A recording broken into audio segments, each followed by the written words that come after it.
Hey guys, we are on day 347 in our Bible reading plan, and today we're reading in the book of Acts, chapters 24 through 26.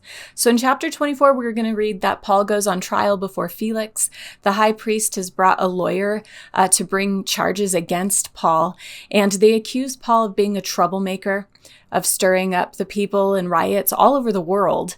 They accuse him of trying to desecrate the temple, and Governor Felix allows Paul to respond to these charges and these accusations. And Paul says that his actions are easily verifiable, that they can ask anyone what he's been doing, and they will testify that these things are not true. He does take the opportunity here, though, to say that, however, he does worship their God, the same God of the Jews, but as a follower of the way, stating that he agrees with all of their laws and also that there will be a resurrection of both the righteous and the wicked. And he continues to affirm that he's done nothing wrong, that he has upheld all of their laws, and that nothing they have accused him of is an actual crime. They're only upset about his claims regarding the resurrection. So Felix keeps Paul under guard, but he allows him some freedoms. Felix and his wife entertain an audience with Paul, and Paul teaches them about the way, and Felix gets really convicted. He sends Paul away from him, hoping that he'll ask for a bribe. He keeps him in prison and continues to call on him for the next 2 years. And then Felix is succeeded by Festus, and Festus also keeps Paul imprisoned to appease the people. Then in chapter 25, we read that Festus goes to Jerusalem, and the Jewish leaders request that he send Paul to them, planning to ambush him on the way and take care of this problem on their own. But Festus tells them to go to Caesarea, where he will be questioned, and then Festus convenes a court in Caesarea questioning Paul, and Paul says in verse 8, "I've done nothing wrong against Jewish law or against the temple or against Caesar." And Festus asks if he's willing to stand trial in Jerusalem before the Jewish leaders, and Paul, being a Roman citizen, appeals to Caesar, and Festus says he's going to send him to them then. However, Festus has a problem. He has nothing to accuse Paul of to send him to Caesar, so he appeals to King Agrippa to come and hear out Paul so that he may have a reason to accuse him. He says in verse 27, "For I think it is unreasonable to send a prisoner on to Rome without specifying the charges against him." So King Agrippa, Bernice, a lot of his court come to hear Paul speak, and King Agrippa allows Paul to speak. We read this in chapter 26.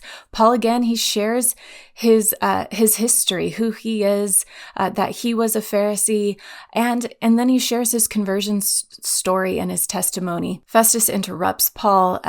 He says he's out of his mind for saying the things that he's saying about Jesus being raised from the dead. And Paul says, "But I can speak freely with Agrippa about these things because he understands the Jewish religion. He understands their beliefs and their belief system. He understands these things. So Paul can speak more freely about the resurrection of the dead, about the events that happened around Jesus." And Paul continues to reason with Agrippa, and Agrippa calls him out saying, "Do you think that in such a short time you can convince me or persuade me to become a Christian?" And Paul tells him, "Hey, I hope not just you, but everyone who's hearing this would have the faith that Paul has." And so the king, the governor, Bernice, all of those who are with them, they leave the room and they all say to one another, "This man has done nothing that is deserving of death."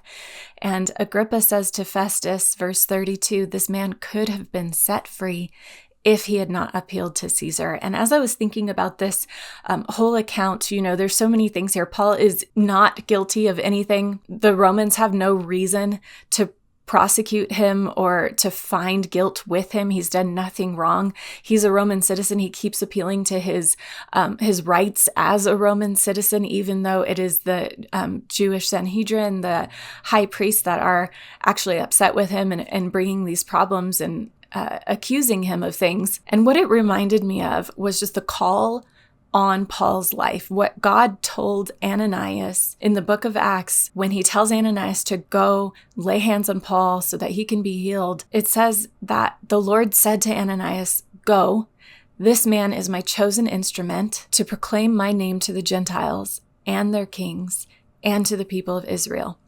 I will show him how much he must suffer in my name. And I'm just reminded that not a single word of the Lord will fail, that this word that was given to Ananias concerning Paul, we're reading about it coming true.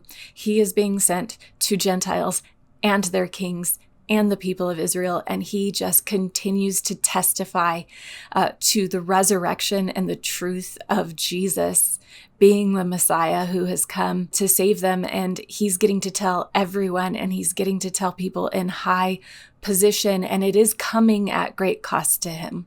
He is imprisoned. He has been stoned. They have already tried to kill him several times. So it has come at great cost to him, but he continues to serve God, to be a faithful witness in spite of the opposition, in spite of what is unfair treatment, unlawful treatment even. He continues to just pursue God and take the opportunity at every level of government to be a witness to the truth. And he just continues sharing his own testimony of his own conversion story over and over again. And I think it's just a beautiful picture of how we can continue to be faithful in spite of opposition, in spite of feeling persecuted or judged or put down. We can continue to share our testimony. We can continue to share the faith and the truth that we have been given about who Jesus is, in the hopes that everyone who hears would come to faith. Hope that encourages you. I know it does me today. I'd love to hear how the Lord is speaking to you through his word. So go ahead, drop a comment in the Bible reading app, and let's talk some more about this and encourage one another today. Have a great day, guys.